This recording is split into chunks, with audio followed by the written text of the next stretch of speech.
Hi friends.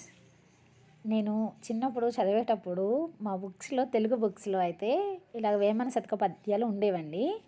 ఇప్పుడున్న పిల్లల దగ్గర ఉంటనే లేదో కూడా నాకు తెలియట్లేదు. నేను వాటిని చూసినప్పుడు నాకు మీతో షేర్ చేసుకోవాలని అనిపిస్తుంది.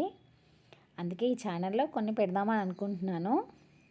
మీకు కనుక వేమన శతకాలు మళ్ళీ గుర్తుకు రావాలి, నా చిన్నప్పుడు జ్ఞాపకాలు గుర్తొస్తాయి అనుకుంటే కనుక ఛానల్ని సబ్స్క్రైబ్ చేసుకొని బెల్ ఐకాన్ క్లిక్ చేసుకోండి.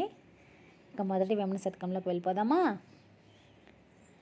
అల్పుడెప్పుడు బల్కు నాడంబరముగాను, సజ్జనుండు బల్కు చల్లగాను, కంచం రోగునట్లు కనకంబు రోగున విశ్వదాభిరామ వినురవేమ. దీని నేపథ్యం ఏమిటంటే, తక్కువ బుద్ధి గలవాడు ఎప్పుడునూ గొప్పలు చెప్పుచుండును, మంచి బుద్ధి గలవాడు తగినంత మాత్రంగానే మాటలాడును. కంచం రోగునంత పెద్దగా బంగారం మోగదు కదండి. ఛానల్ నచ్చితే like, share. Thank you for watching.